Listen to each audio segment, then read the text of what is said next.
Good morning sir. हाँ, very good morning. देखो बेटा, आज सबसे पहले हम देखेंगे इलेक्ट्रिक बैटरी के बारे में। देखिएगा गुड मॉर्निंग सर। ये जो आपका इलेक्ट्रिक, पहले सेल देख लेते हैं। ठीक है, ये एक इलेक्ट्रिक सेल का कंस्ट्रक्शन है। इलेक्ट्रिक सेल्स के बारे में आप जानते हैं? जो हम हाँ, सेल्स का यूज हम कहाँ पर करते हैं जनरली? आप कहाँ पर सेल्स का यूज करते हैं?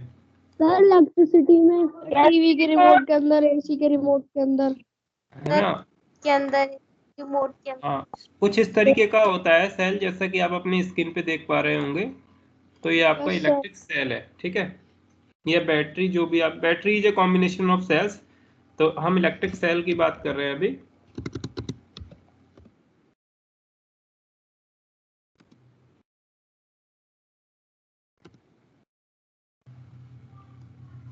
ठीक है, ये आपकी स्क्रीन पे आ गया होगा और आप इसको देख लीजिए।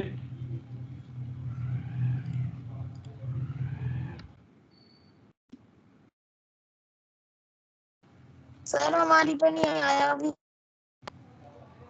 अभी बेटा बना रहा हूँ मैं, आएगा थोड़ा, एक आ मिनट। गया।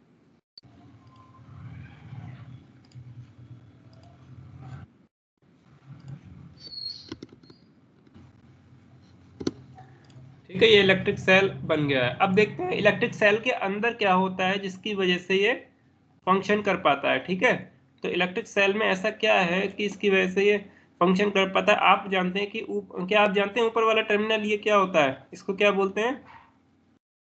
ये प्लस सर होता है। ठीक ये है, ये पॉजिटिव टर्मिनल होता है ऊपर वाला, और नीचे वाला जो है नेगेटिव टर्मिनल होता है। Negative.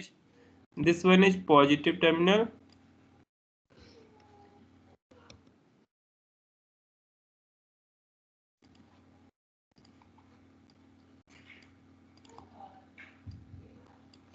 And this one is negative terminal. ठीक है, ये आप जानते ही हैं। तो ये पॉजिटिव और निगेटिव टर्मिनल का मतलब क्या है, और ये इलेक्ट्रिक सेल किस तरीके से वर्क करता है, इसे आज हमें समझना है। ठीक है, तो इलेक्ट्रिक सेल में ये पॉजिटिव का मतलब ये है कि यहाँ पर पॉजिटिव चार्जेस का अकुमुलेशन है, यानी कि पॉजिटिव चार्जेस ज़्यादा हैं, यहाँ पर निगेटिव चार्जेस हैं। ठीक है, यहाँ पर ज़्यादा से ज़्यादा निगेटिव चार्जेस हैं। निगेटिव चार्जेस का मतलब क्या है कि यहाँ पे इलेक्ट्रॉन्स हैं, है ना?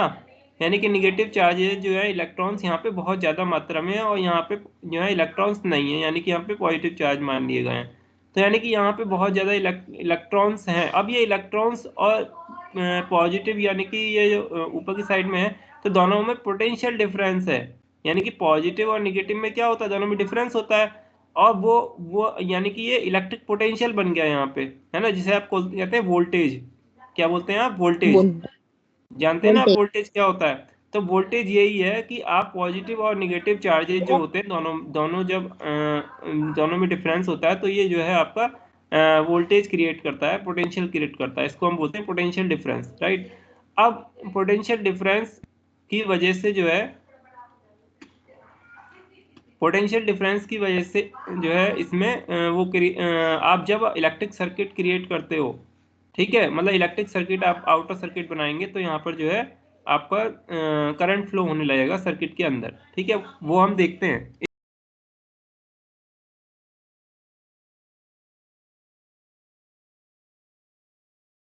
माइक्रोफोन ऑन ऑफ हो गया। तो इसमें इसमें जो है आप देखेंगे इलेक्ट्रिक सर्किट में हम किस तरीके से आउटर सर्किट कैसे क्या होता है, यानी कि यहाँ पे अगर आप बल्ब लगाएंगे, ठीक है, तो बल्ब लगाएंगे, तो बल्ब लगाने की वजह से आउटर सर्किट जो फॉर्म होगा उसके अंदर यहाँ पर बल्ब जब हम लगाएंगे तो इलेक्ट्रॉन्स का फ्लो होने लगेगा, जो कि हमने कई बार आपको बताया है ना। Electric circuit, open circuit, close circuit, ये सब आप जान चुके हो।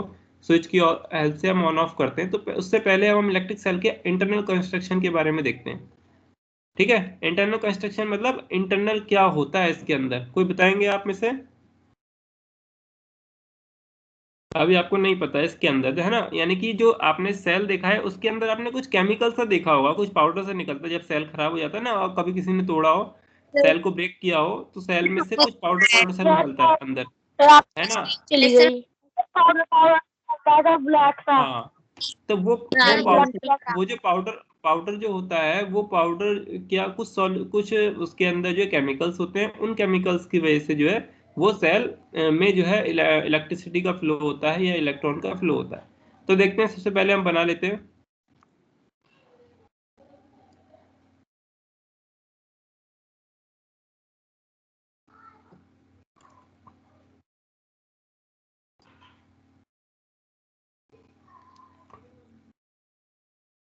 ठीक है, ये हमने इसको 3 पार्ट्स में डिवाइड कर लिया। अब ऊपर वाला पार्ट जो है और नीचे वाला पार्ट दोनों अलग अलग है। ठीक है, तो ऊपर वाला पार्ट और नीचे वाला पार्ट जो है दोनों अलग अलग है। हम देखते हैं कि उसमें किस तरीके से हमें इसके कैसे ऊपर क्या है और नीचे की साइड में क्या है। ठीक है, ऊपर वाले पार्ट को क्या बोलते हैं हम?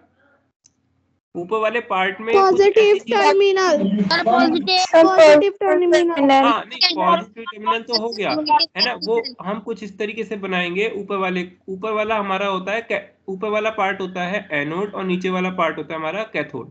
ठीक है, कुछ इस तरीके से आप देखेंगे। मैं इसको थोड़ा बनाने की कोशिश करता हूँ, मैं लिख देता हूँ यहाँ पे।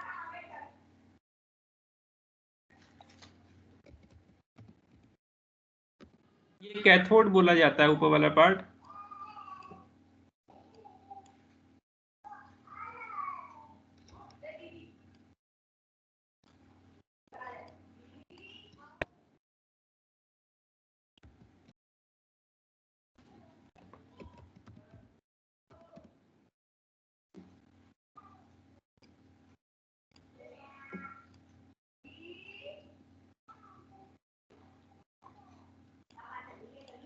और नीचे वाला पार्ट है आपका एनोड।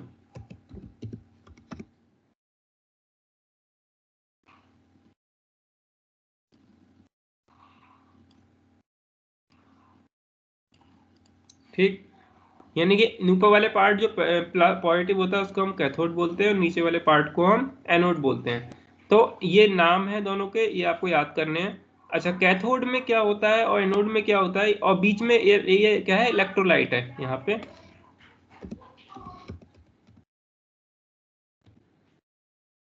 ठीक है, ये आपको सब समझना है क्या चीजें हैं ये, क्योंकि यही इलेक्ट्रिक सेल के बारे में आपको इससे ही क्लियर होना है। ठीक है, ये हो गया आपका इलेक्ट्रोलाइट। एक मिनट।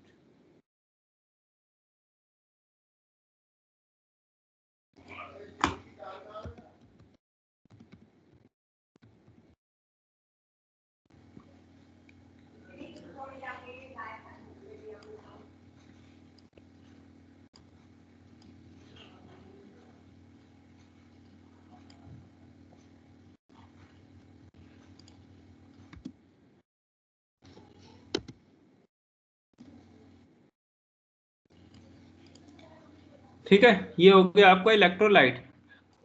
अब क्या होगा कि जो हमारा ये कैथोड था, तो इसमें जब आप, अभी तक तो कुछ नहीं है ना। यहाँ पर क्या होगा कि जब आप यहाँ पे आउटर सर्किट लगाएंगे, यानी कि आउटर सर्किट का मतलब यहाँ पे कनेक्शन आप जैसे ही करेंगे तो इसमें एक केमिकल रिएक्शन शुरू हो जाएगी।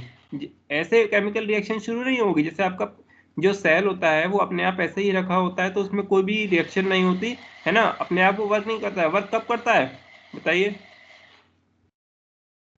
आप मान लीजिए टॉर्च है, टॉर्च कब वर्क करेगी? टॉर्च का सेल जब उसमें आप उसका जो स्विच है ऑन करोगे है ना, जब आप ऑन करेंगे तो। ठीक है, बिना ऑन करे तो सेल वर्क करेगा नहीं। तो अभी इसको ऑन कर लेते हैं। तो और हम एक सर्किट के थ्रू इसमें एक बल्ब जलाते हैं पहले। ठीक है, आप तो बोल रहे हैं जैसे रिमोट भी चला सकते हैं, कई सारी चीजें चला सकते हैं, अभी हम बल्ब जलाएंगे बस।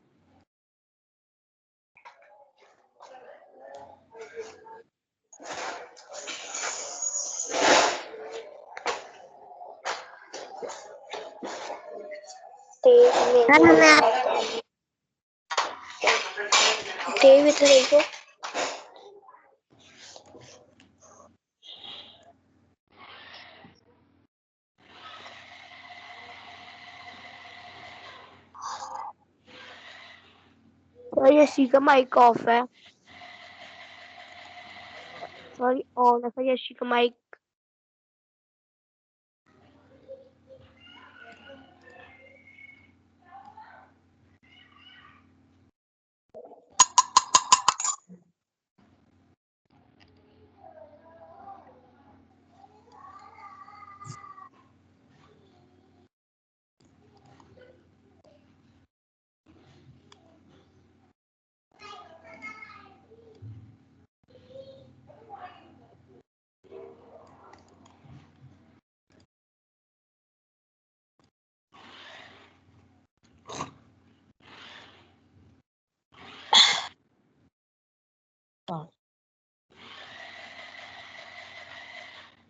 देखिए ये क्या चीज है बताएंगे कोई? ये क्या है इधर? सर ये ओपन सर्किट है। ये बेटा स्विच है, ऑन ऑफ स्विच बताया था ना आपको। Yes sir switch. This one is on off switch.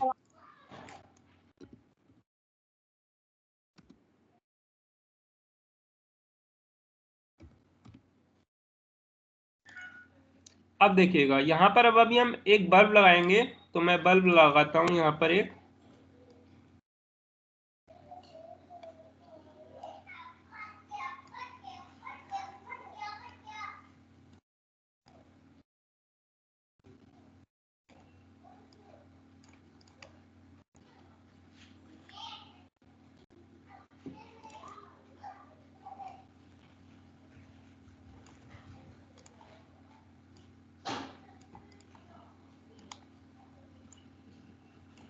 Bulb का आपने कॉपी में लिख लिया सबने? Yes sir. बल्ब का डायग्राम बताया था मैंने आपको, है ना? और उसके बारे में भी समझाया था। सर सर हमने डायग्राम भी बना लिया। सर मैंने बना भी लिया डायग्राम। ठीक है, देखो ये बल्ब का क्या है, ये अंदर जो बनाया मैंने फिलामेंट, ठीक है? ये सब आप लोग जानते ही हैं इसके बारे में। एक मिनट। नो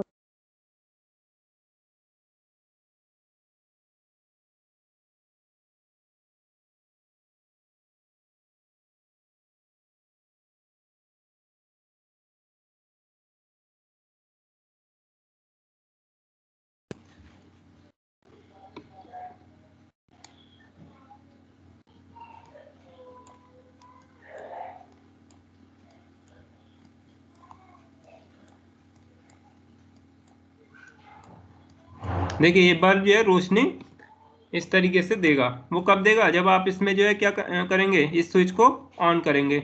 ऑन करने का मतलब क्या है, यहाँ पर इसको की को इस तरीके से प्रेस कर देंगे, है ना? बल्ब को, स्विच को क्या करेंगे, ऑन करेंगे, तब क्या होगा, बल्ब जलेगा।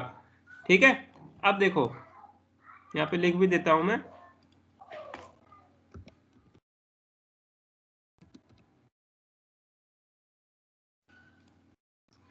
अब देखेंगे कि ये जो हमारा बल्ब है, ठीक है, अब ये बल्ब क्या हुआ, जलना शुरू हो गया। क्यों? क्योंकि यहाँ पर आउटर सर्किट में, यानी कि सर्किट है ना, ये इलेक्ट्रिक सर्किट है, और ये क्या है, वायर्स हैं। तो यहाँ पर क्या हुआ कि ये जो इलेक्ट्रिक सर्किट है इसके अंदर करंट फ्लो होना शुरू हो गया। तो करंट फ्लो जो हुआ है, वो करंट का मतलब इलेक्ट्रॉन्स को फ्लो, इलेक्ट्रॉन्स जब फ्लो करते हैं वायर के अंदर तो हम क्या बोलते हैं उसे, फ्लो ऑफ करंट। तो यहाँ पर इलेक्ट्रॉन्स किस डायरेक्शन में फ्लो कर रहे हैं वो भी देख लेते हैं। मैं पहले इलेक्ट्रॉन्स को बना लेता हूँ। इलेक्ट्रॉन्स को हम किससे डिनोट करते हैं, ई निगेटिव, ठीक है? दिस वन, ये क्या है, इलेक्ट्रॉन्स फ्लो हो रहे हैं वायर के अंदर। इलेक्ट्रॉन्स जो है निगेटिवली चार्ज जो पार्टिकल्स हैं वो फ्लो हो रहे हैं। इसके बारे में आप बहुत अच्छे से सीख चुके हैं, ठीक है? अब इलेक्ट्रॉन्स की फ्लो की डायरेक्शन क्या है, दिस वन, ये। क्योंकि इलेक्ट्रॉन्स कहाँ से निकलना है, एनोड से। जब तक ये स्विच ऑन नहीं होगा तो इलेक्ट्रॉन्स फ्लो नहीं हो पाएंगे और सेल में कोई भी रिएक्शन नहीं होगी। और जैसे ही आप स्विच को ऑन करेंगे तो ये इलेक्ट्रॉन्स क्या होंगे, फ्लो होने लगेंगे। किस डायरेक्शन से, एनोड से निकलेंगे नीचे वाले टर्मिनल से, और कहाँ चले जाएंगे, स्विच ऑन के थ्रू बल्ब के अंदर जाएंगे। बल्ब के अंदर कहाँ जाएंगे, ये क्या है, अंदर वाला पार्ट बताया था मैंने, क्या होता है ये, सर फिलामेंट। सर हाँ फिलामेंट। Filament, very good. तो फिलामेंट्स के अंदर जो है इलेक्ट्रॉन्स जाएंगे और वापस आएंगे इस तरीके से, ठीक है ना? ऐसे जाएंगे इधर से, और इधर से वापस अंदर जाके इस तरीके से जाएंगे, और वापस कहाँ से आ जाएंगे, इधर से आ जाएंगे, और फिलामेंट के अंदर भी चलेंगे। और इस तरीके से वापस आके कहाँ चले जाएंगे, वापस पॉजिटिव टर्मिनल में, यानी कि कैथोड के अंदर वापस चले जाएंगे। यानी इलेक्ट्रॉन्स का जो जनरेशन हुआ वो कहाँ हुआ, एक तरह से एनोड में। एनोड में जो है बहुत सारे इलेक्ट्रॉन्स एक साथ यहाँ पर, जैसे, लेकिन ये सब कब होगा, जब आप ये सर्किट लगाओगे। यानी सेल को ऐसे ही खुला छोड़ दोगे तो वो कोई रिएक्शन नहीं होगी, एनोड ऐसे ही बना रहेगा, उसमें कोई इलेक्ट्रॉन नहीं एक्यूमुलेट होंगे। और जैसे ही आप ये आउटर सर्किट बनाओगे तो क्या होगा, ये इलेक्ट्रॉन्स बाहर की साइड निकलते जाएंगे। एक्चुअल में क्या होता है, ये ऑक्सीडेशन की प्रोसेस होती है। ऑक्सीडेशन का मतलब क्या होता है, ये जो भी चीज आपने यहाँ पे ली है, जो भी मेटल लिया है, ये मेटल है ना, एनोड भी मेटल है और कैथोड भी क्या है, वो था मेटल्स। मेटल्स जानते हैं आप लोग, है ना? मेटल्स क्या होता है, जिसमें इलेक्ट्रॉन्स पाए जाते हैं। यानी जो भी इलेक्ट्रिसिटी को फ्लो कराता है वो क्या होगा, इलेक्ट्रॉन्स तो सभी में होते हैं, लेकिन जो कंडक्टर होते हैं वो सब क्या है, मेटल्स हैं।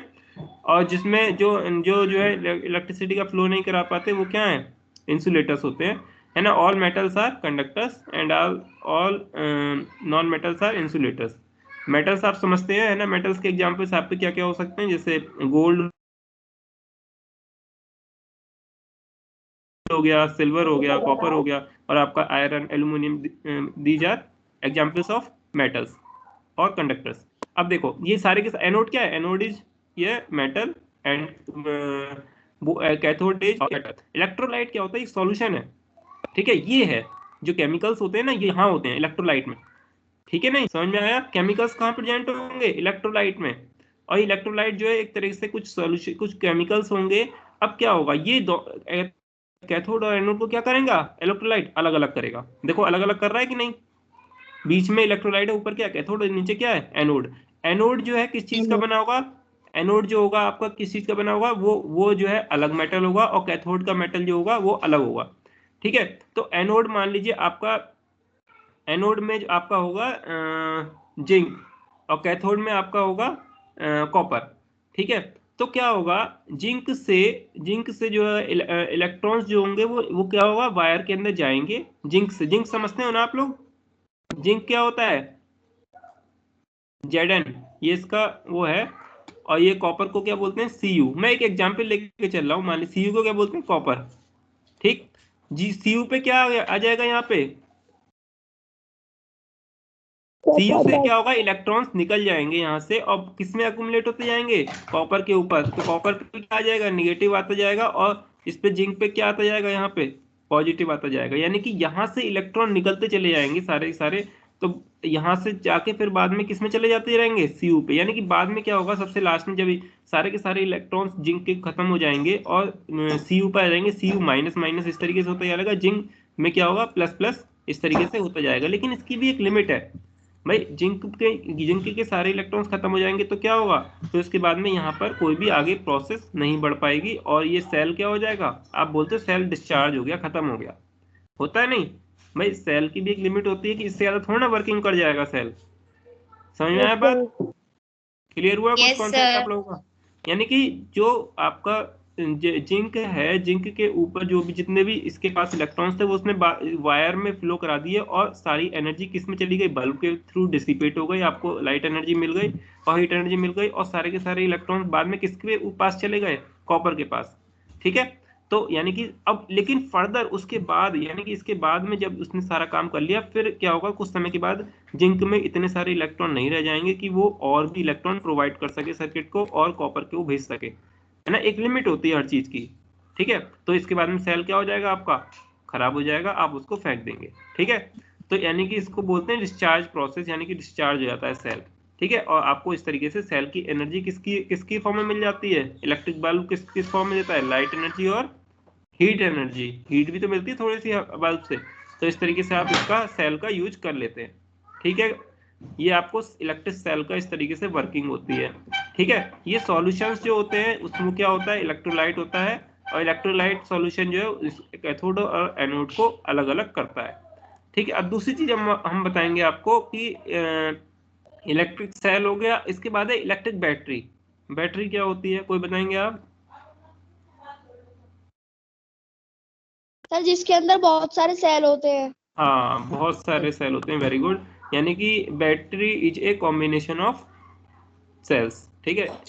Battery is a combination number of cells, इसमें बहुत सारे सेल होंगे सेल के बैटरी के अंदर, और उसको हम बैटरी बोलेंगे। अच्छा दूसरी चीज अब ये आती है कि कुछ आपने देखा होगा कुछ सेल्स रिचार्ज भी हो जाते हैं, ठीक है।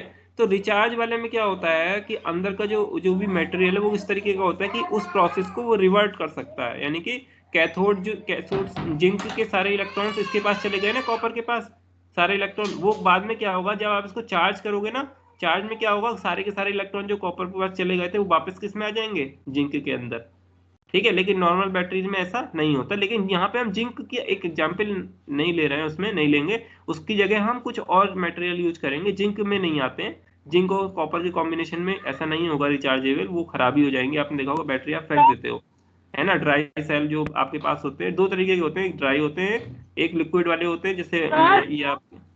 हाँ बेटा,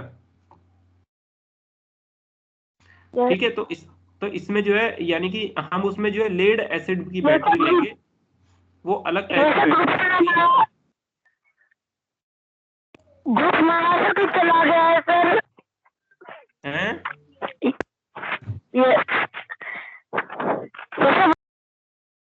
सर ठीक है, आ रही है, तो स्क्रीन आ हम जो रही है। है इसके अंदर लेड एसिड की बैटरी लेंगे, और लेड एसिड की बैटरी में क्या होगा, आप रिचार्ज भी कर सकते हैं। ठीक है, अब देखते हैं। ये तो आपका एक टॉपिक पूरा हो गया कि इलेक्ट्रिक सेल्स क्या होते हैं, वो किस तरीके से इलेक्ट्रिक सेल वर्क करता है, और बैटरी क्या होता है, battery is number of cells. अब मान लीजिए आपने जो भी सेल यूज किया है घर के अंदर, जो भी आप यूज करते हो जनरली, वो कितने वोल्ट का होता है,